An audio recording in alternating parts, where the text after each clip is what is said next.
अब देखिए हमने देखा कि स्ट्रिंग में जब वेव प्रोड्यूस होती है तो वो कैसे आगे ट्रेवल करती है, साइनोसोडल वेव्स वगैरह भी हमने देखी, ठीक है। अब हम बोलते हैं यार वेव की वेलोसिटी 10 मीटर पर सेकंड है, मतलब वो जो डिस्टरबेंस हमने प्रोड्यूस किया वो 10 मीटर पर सेकंड से स्ट्रिंग में जा रहा है। अगर वेव ऑन स्ट्रिंग की बात करें तो हमने बोला वेव की वेलोसिटी स्ट्रिंग में 20 मीटर पर सेकंड है, तो 20 मीटर पर सेकंड की रेट से वेव आगे ट्रेवल कर रही है, डिस्टरबेंस आगे ट्रेवल कर रहा है, एनर्जी मोमेंटम आगे इस रेट से जा रहे हैं, ठीक है। अब सोचने वाली बात यह है, ये डिसाइड कौन करता है या डिसाइड कैसे होता है कि कितनी वेलोसिटी से वेव ट्रेवल करेगी रस्सी में, कैसे डिसाइड होता है, किन प्रॉपर्टीज पे डिपेंड करता है, वो समझेंगे। देखो कि यार कब तेज जाती है कब धीरे जाती है, ठीक है। तो जो हमें ऑब्जर्वेशन होता है कि रस्सी में अगर टेंशन ज्यादा हो, रस्सी में अगर टेंशन ज्यादा हो तो वेव ज्यादा तेजी से ट्रैवल करती है। तो अगर हम दो रस्सियों में कंपैरिजन करें, सेम रस्सियां बिल्कुल, बस एक में टेंशन कम है एक में टेंशन ज्यादा है, तो जिसमें टेंशन ज्यादा है उसमें वेव तेजी से ट्रैवल करेगी, जितनी टेंशन उतनी तेजी से वेव ट्रैवल करेगी, ठीक है। ये पहला ऑब्जर्वेशन। दूसरा ऑब्जर्वेशन क्या है, जितनी भारी रस्सी होगी, भाई जितनी भारी रस्सी होगी पर यूनिट लेंथ की अगर बात करें, पर यूनिट लेंथ जिसका जितना ज्यादा मास होगा उसमें वेव उतनी धीरे ट्रैवल करेगी। भाई जो जितनी भारी रस्सी है वो उतनी धीरे धीरे आगे डिस्टरबेंस पहुंचाएगी, और जो जितनी हल्की रस्सी है पर यूनिट लेंथ की अगर बात करें तो जिसका मास पर यूनिट लेंथ कम हो वो तेजी से आगे डिस्टरबेंस पहुंचाएगी। तो दो फैक्टर्स पे वेलोसिटी ऑफ वेव डिपेंड कर रही है। एक तो टेंशन कितनी है, टेंशन ज्यादा होगी तो वेव तेजी से जाएगी, ठीक है, टेंशन कम होगी तो वेव धीरे धीरे जाएगी। और अगर मास पर यूनिट लेंथ ज्यादा हुआ, भारी हुई, अब देखिए भारी के पास इनर्शिया ज्यादा है तो वो धीरे धीरे धीरे आगे डिस्टरबेंस ट्रांसफर करेगी, एनर्जी मोमेंटम धीरे धीरे धीरे कम रेट से आगे की तरफ भेजेगी, स्ट्रिंग में बात करें तो अगर हम, ठीक है। तो वेलोसिटी ऑफ वेव दो चीजों पर डिपेंड करती है, टेंशन और मास पर यूनिट लेंथ।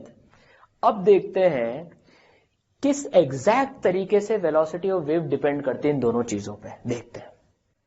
तो चलिए अब वेव की वेलोसिटी का फॉर्मूला देखते हैं, मैथमेटिकल फॉर्मूला क्या होता है, ठीक है। तो हमने एक एंड से की रस्सी बांध दी, ठीक है, इसमें टेंशन T है अभी इस रस्सी में, ठीक है, और इसकी जो मास पर यूनिट लेंथ है वो म्यू से हम डिनोट कर रहे हैं। मास पर unit length, per unit length में कितना मास है, इसको हम लीनियर मास डेंसिटी भी बोलते हैं, लीनियर मास डेंसिटी। इसका ऐसा यूनिट पता है क्या होता है, केजी पर मीटर। कितना केजी पर मीटर, ठीक है ना।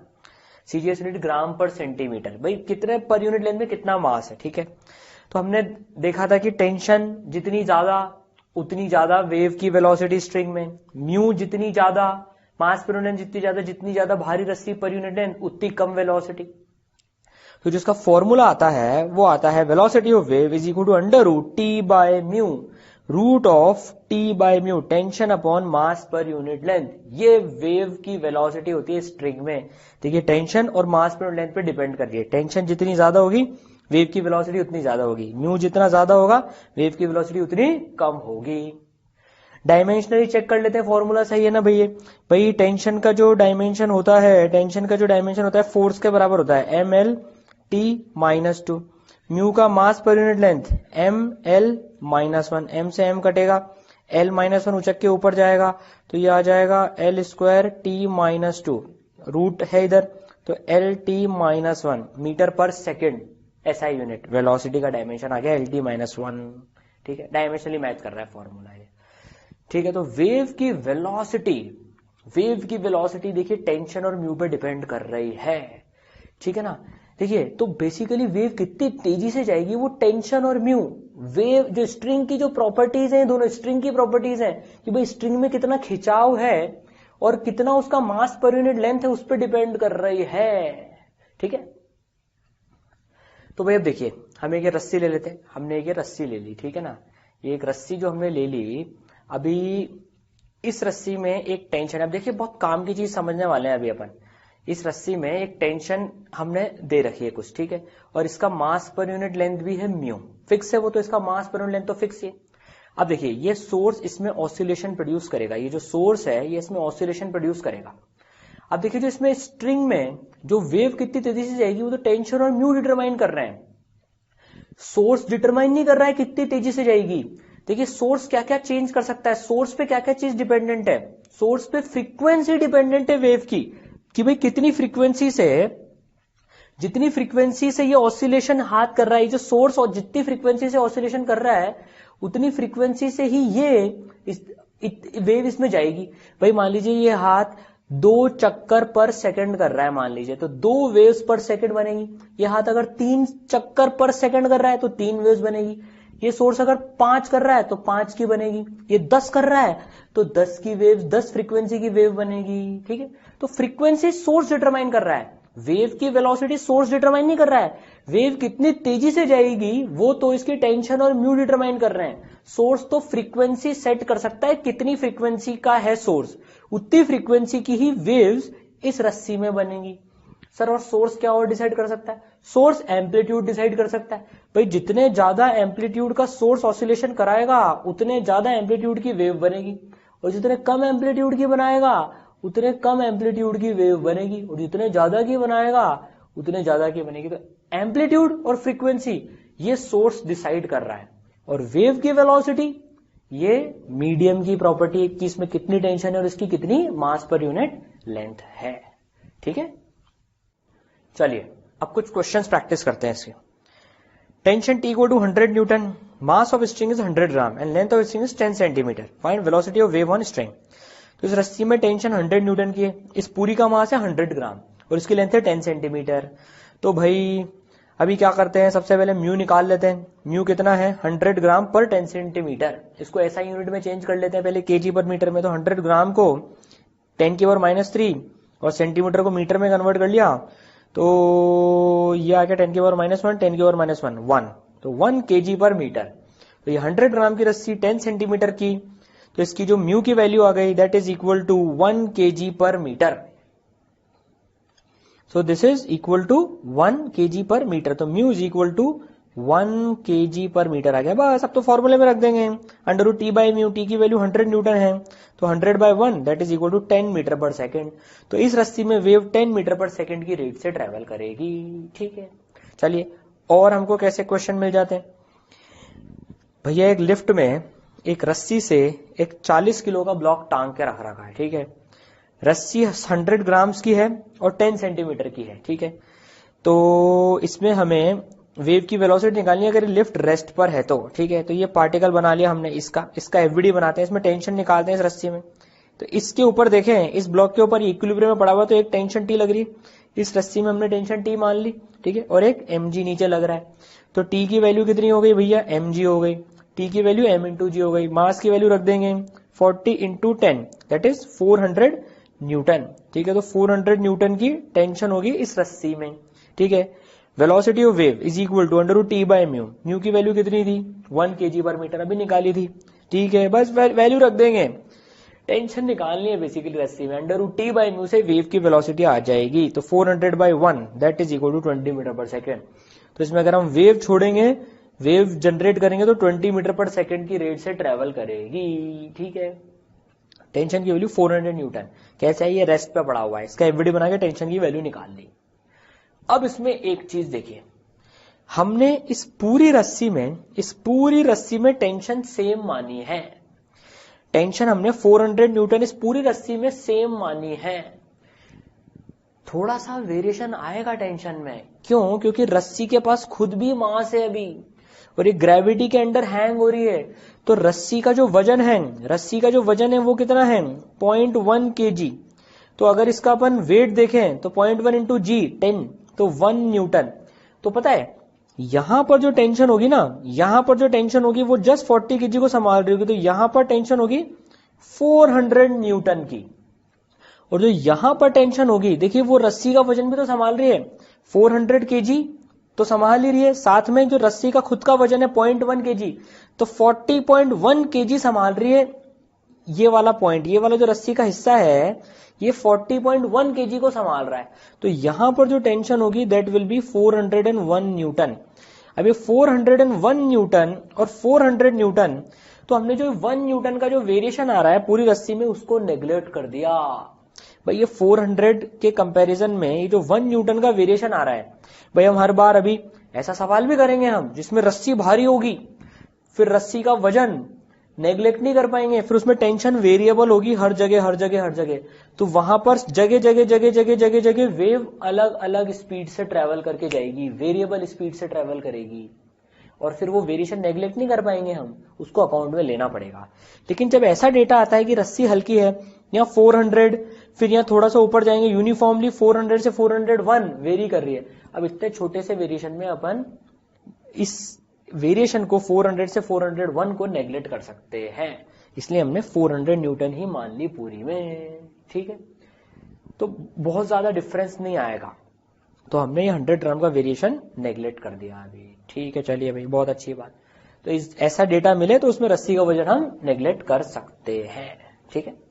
चलिए अब मान लीजिए अगर ये लिफ्ट ऊपर एक्सेलरेट कर रही होती 30 मीटर पर सेकंड स्क्वायर से, तो ए की जो वैल्यू हो गई दैट इज 30 मीटर पर सेकंड स्क्वायर। अब ये लिफ्ट ऊपर एक्सेलरेट कर रही है, तो अब हमको इसमें बतानी वेव की वेलोसिटी क्या होगी इस रस्सी में। फिर से 100 ग्राम को 400 केजी के रेस्पेक्ट में तो नेग्लेक्ट कर ही देंगे, इसका एफवीडी बनाएंगे, तो अभी भी टेंशन टी ऊपर, यहाँ पर टेंशन टी और एक mg नीचे, लेकिन अब इस ब्लॉक का भी एक्सेलरेशन है ऊपर, तो टेंशन निकाल सकते हैं क्या? बिल्कुल निकाल सकते हैं। वेव की वेलोसिटी निकाल सकते हैं क्या? निकाल सकते हैं। तो चलिए ट्राई कीजिए, कितनी वेव की वेलोसिटी आएगी स्ट्रिंग में।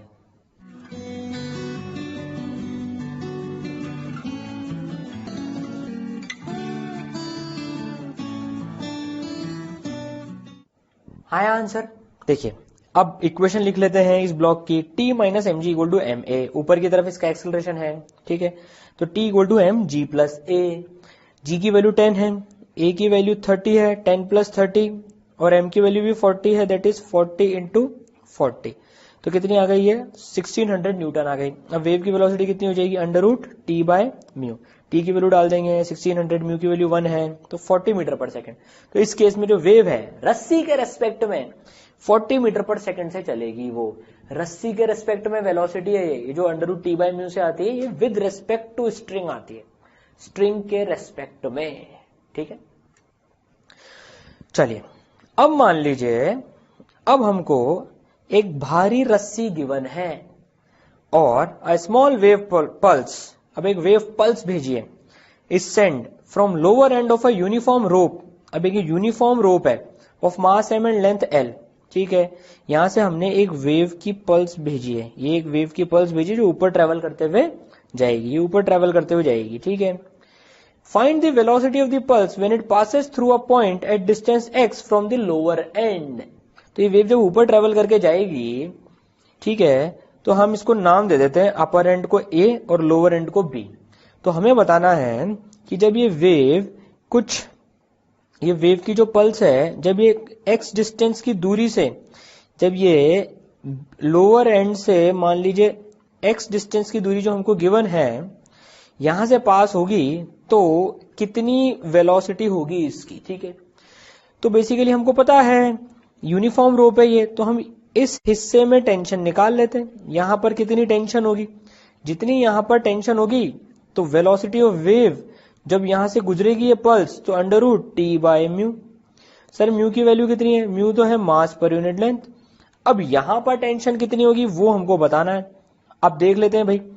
तो अभी नीचे वाला पार्ट जो है ये कंसिडर करते हैं, इसका एफबीडी कंसिडर करते हैं, ठीक है।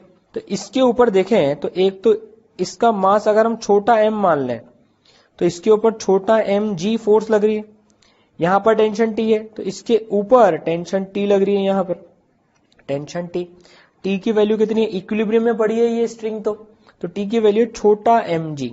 अब छोटा m कितना होगा, यूनिफॉर्म रोप है, पर यूनिट लेंथ l का मास है, तो छोटा m x में कितना मास होगा, capital M by L x, इतना मास होगा। देखिए छोटे m की वैल्यू आ गई है इंटू जी, वैल्यू रख देंगे तो कितना आ जाएगा, t की वैल्यू रख दी m by L x g, mu की वैल्यू रख दी m बाय L, L से L m से m कटेगा, तो ये आ जाएगा अंडर रूट x g। तो देखिए अंडर रूट एक्स जी वेलोसिटी होगी x डिस्टेंस की दूरी पर, ठीक है। आया आंसर? अब इसमें से और इंटरेस्टिंग चीज देखते हैं। देखिए जैसे जैसे x बड़ा होता जाएगा, जैसे जैसे हम दूर जाते जाएंगे x की वैल्यू ज्यादा होती जाएगी, तो जो वेव की वेलोसिटी है वो ज्यादा होती जाएगी। मतलब जैसे जैसे वेव ऊपर जाती जाएगी, ये वेव पल्स, वैसे वैसे उसकी वेलोसिटी तेज होती जाएगी, और सबसे तेज उसकी ऊपर ही ऊपर वाले हिस्से पे होगी उसकी वेलोसिटी, क्योंकि यहां पर टेंशन सबसे ज्यादा है। ठीक है, तो अब ये वेरिएबल स्पीड से जाएगी ये पल्स, ये जो पल्स है ये वेरिएबल स्पीड, अलग अलग स्पीड से जाएगी, पहले कम फिर ज्यादा, ज्यादा ज्यादा और ज्यादा और ज्यादा और ज्यादा और ज्यादा और ज्यादा। ठीक है, समझ में आई बात? तो बस क्या कर रहे हैं हम, टी निकाल रहे हैं, म्यू निकाल रहे हैं, under root T by mu. जब रस्सी का मास छोटा होता है, कम होता है, तो टी का वेरिएशन नेग्लेक्ट कर देते हैं, लेकिन जब रस्सी भारी होती है तो टी का वेरिएशन हमें कंसिडर करना पड़ता है। ठीक है, और क्या पूछ सकते हैं देखिए इसमें हमसे, और हमसे इसमें पूछा जा सकता है कि भैया टाइम बताओ जो ये पल्स लेगी बी से ए जाने में, हमने यहां से एक पल्स जनरेट कर दी, वो एक पल्स ऊपर जाएगी, हमने तो उसकी वेलोसिटी भी निकाली अभी, अंडर रूट एक्स जी, एक्स डिस्टेंस की दूरी पर, एक्स डिस्टेंस की दूरी पर से जब ये पल्स यहां से गुजर रही होगी तो यहां इसकी स्पीड हो जाएगी अंडर रूट एक्स जी। ठीक है, इस हिस्से को मान लेते हैं dx, तो dx डिस्टेंस वो ट्रेवल कर रही है dt टाइम में, हमें टाइम निकालना है, so this will be equal to dx by dt। बस, तो क्या आ गया, dx के नीचे रूट एक्स ले आएंगे, अब तो इंटीग्रेशन बचता है, और रूट जी इंटू डी टी, इंटीग्रेट कर देंगे। अब इसको जब इंटीग्रेट करेंगे तो x का वेरिएशन देखिए कहां से कहां तक, 0 से लेकर l तक, हमें b से लेकर a तक पहुंचानी है पल्स को, तो x की वैल्यू 0 से लेकर l तक, और टाइम की वैल्यू 0 से लेकर t टाइम तक, मान लीजिए t टाइम में ऊपर पहुंच रही है, तो कितनी आ गई ये, कितनी आ गई, कितनी आ गई, कितनी आ गई, ये आ जाएगी 1/√x का इंटीग्रेशन, 1/√x का इंटीग्रेशन होता है 2√x, तो ये आ जाएगी 2√l minus 0 is equal to root g का रूट जी, और ये dt का इंटीग्रेशन t 0 से लेकर t तक, तो ये हो गया t। तो t की वैल्यू देखिए कितनी आ गई, पूरा ऊपर तक जाने में कितना टाइम लगेगा, 2, g नीचे आ जाएगा अंडर रूट l बाय जी। इतने समय में ये वेव b से लेकर a तक पहुंच जाएगी, l डिस्टेंस नीचे से ट्रेवल करने में ये टाइम ले रही है 2 अंडर रूट l बाय जी। सर ये 1/√x का इंटीग्रेशन कैसे आया, हमको पता है इंटीग्रेशन, तो 1/√x x की पावर माइनस हाफ, तो x की पावर माइनस हाफ का जो इंटीग्रेशन आ जाएगा वो आ जाएगा x की power minus half plus 1 upon minus half plus 1, तो 2√x, तो ये 0 से लेकर आए, तो इंटीग्रेशन है मैथ्स। ठीक है, तो इतना टाइम लेगी ये पल्स पहुंचने में। अगर टेंशन यूनिफॉर्म होती, अगर टेंशन यूनिफॉर्म होती तो डायरेक्ट जितनी लेंथ होती उसको स्पीड से डिवाइड कर देते, तो टाइम आ जाता कितना टाइम लेगी, लेकिन यहाँ पर टेंशन वेरिएबल है तो स्पीड भी वेरिएबल है, इसलिए इंटीग्रेशन करना पड़ गया। ठीक है, चलिए इसमें और क्वेश्चन भी पूछ सकते हैं हमसे। अब देखिए कैसे कैसे क्वेश्चन और पूछ सकते हैं इसमें। A ball is dropped at t equal to 0 from a, अच्छा तो a पॉइंट से एक बॉल ड्रॉप करिए t इक्वल टू 0 पे। ठीक है, when the pulse was send from b, अच्छा t इक्वल टू 0 से एक पल्स भी भेजी है, t इक्वल टू 0 से एक पल्स भेजी है, और यहां पर एक बॉल ड्रॉप करिए, तो ये बॉल नीचे आएगी और ये पल्स ऊपर जाएगी, रस्सी में ट्रेवल करेगी पल्स, और ये बॉल नीचे आएगी। ठीक है, तो अब क्या पूछ रहा है, find at what distance from B, B से कितनी दूरी पर ball and pulse cross each other, ये बॉल और ये पल्स कब क्रॉस करेंगे। तो देखिए ये पल्स ऊपर जा रही है, ये बॉल नीचे आ रही है, हम मान लेते हैं ये नीचे से d डिस्टेंस की दूरी पर, नीचे से d डिस्टेंस की दूरी पर क्रॉस करेंगे, तो ये बॉल कितना ट्रेवल करेगी, ये बॉल ट्रेवल करेगी l माइनस डी डिस्टेंस। अच्छा दोनों सेम टाइम ही लेंगे, ऑब्वियस सी बात है, तभी तो क्रॉस कर रहे हैं, t इक्वल टू 0 पर ही जनरेट करा है, तो ये बॉल कितना लेगी नीचे आने में, हमें पता है बॉल ग्रेविटी के अंडर मूव कर रही है, तो बॉल का जो टाइम होगा, time taken by ball is equal to time taken by pulse. Ball कितना लेगी, अंडर रूट h हाइट गिरने में कितना लेती है, अंडर रूट 2h बाय जी, मोशन अंडर ग्रेविटी में पढ़ चुके हैं ये, बाय जी, ये बॉल इतना टाइम लेगी। अच्छा पल्स कितना टाइम लेगी, ये पल्स अभी निकाला हमने, l डिस्टेंस ट्रेवल करने में ये pulse under root 2l by g time ले रही थी l जाने में, तो d में कितना लेगी, 2 अंडर रूट d बाय जी, देखिए 2 अंडर रूट d बाय जी, g से ये g कट जाएगा और अभी स्क्वायर कर लेते हैं दोनों साइड, तो 2 l minus d is equal to 2 का स्क्वायर हो जाएगा 4d, ये 2 से ये 2 कट जाएगा, 3d इक्वल टू l, तो d is equal to l/3, मतलब नीचे से l/3 दूरी पर दोनों क्रॉस करेंगे, तो ये 2l/3 ट्रेवल करेगी और ये l/3 ट्रेवल करेगी जब ये क्रॉस कर रहे होंगे तब ये, ठीक है, मैथमेटिकल क्वेश्चन है ये, ठीक है। अब मान लीजिए हमको ये क्वेश्चन गिवन है, अब ये भारी रस्सी के साथ में नीचे एक स्मॉल m का मास भी कनेक्टेड है। Small wave pulse is held from lower end of a uniform rope of mass m and length l from which a mass m hangs, ठीक है। Find velocity of the pulse when it passes through a point at a distance x from the lower end. तो हम इसमें फिर से a और b mark कर लेते हैं। अभी हमसे बोल रहे हैं हमने यहां से पल्स भेजी, तो वो यहां से x डिस्टेंस की दूरी से जब गुजर रही होगी यहां से, तो बताइए उसकी क्या स्पीड होगी जब वो यहां से गुजर रही होगी x डिस्टेंस की दूरी पर। तो टेंशन निकालनी है, म्यू निकालना है। रस्सी का म्यू तो हमको पता ही है m/l। अब यहां पर टेंशन कितनी होगी ट्राई करेंगे। अब यहां पर टेंशन निकालने के लिए पूरे को सिस्टम ले लीजिए, इस पूरे को सिस्टम ले लीजिए, आ जाएगी टेंशन। कितनी आएगी टेंशन, चलिए बताइए। टेंशन, इस टेंशन को कितना मास संभालना है, x लेंथ का मास संभालना है और ये स्मॉल m संभालना है, तो कितना मास संभालना है, m/l x, एक तो इतना इस रस्सी का प्लस छोटा m। अभी अगर कैपिटल M और छोटे m में कभी कैपिटल M छोटा m बन जाए, हम पढ़ चुके हैं पहले, ये समझ चुके हैं, तो कैपिटल M को हम m1 लिख देते हैं ताकि कैपिटल M और छोटे m में कोई कंफ्यूजन नहीं हो जाए। तो कैपिटल M को हम m1 लिख लेंगे और बाद में आंसर में m1 को कैपिटल M कर देंगे, ठीक है। दिस इंटू g, ये टेंशन हो गई। म्यू से डिवाइड करेंगे तो म्यू कितनी हो जाएगी, m1/l, ये तो म्यू है, अंडर रूट, तो इसका अंडर रूट, बस ये हो जाएगी हमारे पास में वेलोसिटी ऑफ वेव, ठीक है। m1 इज कैपिटल M, निकाल सकते हैं आप, तो ठीक है। चलिए भाई, तो टेंशन और म्यू √T/μ, ओके। नाउ अब मान लीजिए हमको एक रस्सी जो है एक दीवार से कनेक्टेड है, गिवन है, इसमें टेंशन है रस्सी में, इसमें हम वेव भेज रहे हैं। अब मान लीजिए हमें टेंशन के बदले स्ट्रेस गिवन है कि भैया इस रस्सी में जो है स्ट्रेस गिवन है, हमको कितनी आ रही है, ठीक है ना। स्ट्रेस है कि इस रस्सी में इतनी स्ट्रेस है और इसकी डेंसिटी गिवन है हमको, इस रस्सी की, भैया मोटी रस्सी है तो उस मटेरियल की डेंसिटी गिवन है हमको, और इस रस्सी में कितनी स्ट्रेस है, दो चीजें गिवन है, और हमसे पूछा जा रहा है वेव की वेलोसिटी बताइए कितनी होगी, इसके अंदर में कितनी वेव की वेलोसिटी होगी। अब भैया हमने तो फॉर्मूला √T/μ पढ़ा है, म्यू मास पर यूनिट लेंथ है, तो एक काम करते हैं, इसका मास मान लेते हैं m, इसकी लेंथ मान लेते हैं l, और इसमें टेंशन मान लेते हैं हम, इसमें टेंशन है मान लेते हैं T, और इसका जो क्रॉस सेक्शन एरिया है वो मान लेते हैं A। ये जो क्रॉस सेक्शन एरिया है, ये जो इसका क्रॉस सेक्शन एरिया, ये जो क्रॉस सेक्शन एरिया है ये हमने मान लिया A है, ठीक है। नाउ तो √T/μ से हमको स्ट्रेस और रो के टर्म्स में निकालना है। स्ट्रेस क्या होती है भाई, स्ट्रेस होती है, अगर हम देखें स्ट्रेस हम पढ़ चुके हैं, अभी इलास्टिसिटी को मिक्स कर दिया वेव और स्ट्रिंग के साथ में। स्ट्रेस होती है tension by area, force per unit area, ठीक है।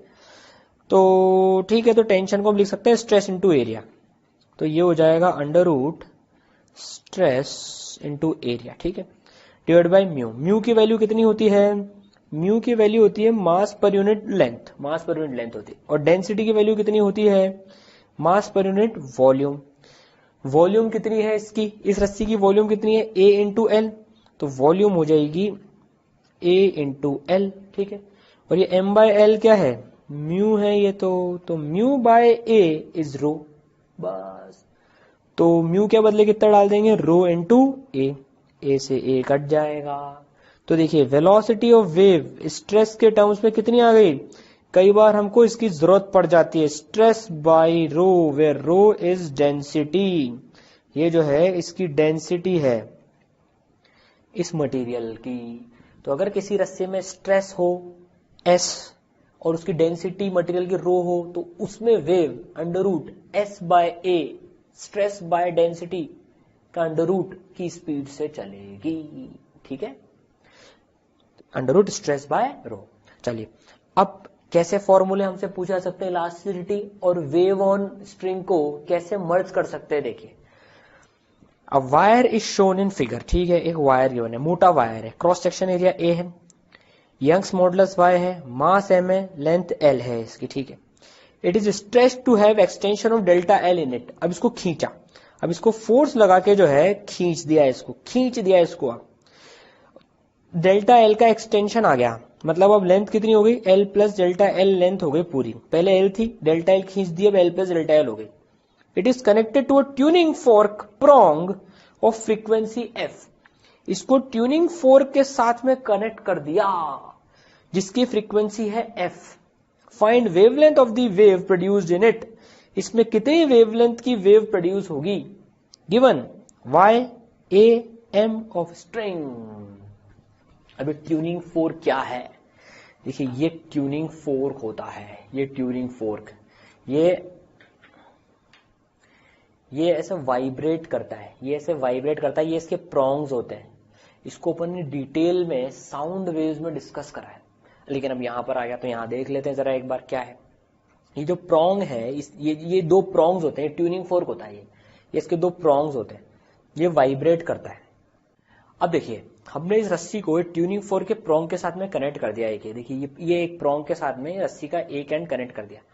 अब क्या है, जितनी फ्रीक्वेंसी से, बेसिकली ये ट्यूनिंग फोर्क एक सोर्स है एफ फ्रीक्वेंसी का, तो ये एफ चक्कर पर सेकंड काट रहा है, मतलब इसके प्रोंग जो है वो एफ ऑसिलेशंस कर रहे हैं पर सेकंड। तो ये एफ बार अगर ऑसिलेट करेगा तो रस्सी भी इसके साथ कनेक्टेड है, तो रस्सी भी कितने ऑसिलेशंस पर सेकंड करेगी, एफ ऑसिलेशंस पर सेकंड करेगी, तो एफ वेव्स पर सेकंड बनेगी। तो जितनी ट्यूनिंग फोर्क की फ्रीक्वेंसी होगी, जितनी ट्यूनिंग फोर्क की फ्रीक्वेंसी होगी उतनी तो वेव्स बनेगी इसके अंदर में। ट्यूनिंग फोर्क की फ्रीक्वेंसी कम होगी तो कम नंबर ऑफ वेव्स बनेगी, ट्यूनिंग फोर्क की फ्रीक्वेंसी ज्यादा होगी तो ज्यादा नंबर ऑफ वेव्स बनेगी, ठीक है। तो ट्यूनिंग फोर्क की जितनी फ्रीक्वेंसी है उतनी ही इस स्ट्रिंग की फ्रीक्वेंसी हो जाएगी। Tuning fork is a source of wave, तो फ्रीक्वेंसी और एम्पलीट्यूड डिसाइड करेगा ये, ठीक है। तो भाई अब क्या है हमारे पास में मामला, ठीक है। अब हमको y a m गिवन है, तो भाई हमने अभी अभी पढ़ा velocity of wave is equal to under root stress by rho, ठीक है। स्ट्रेस बाई रो पता है, ये हमको f नहीं गिवन है, हमको तो y m a और फ्रीक्वेंसी f गिवन है और ये डेल्टा l गिवन है।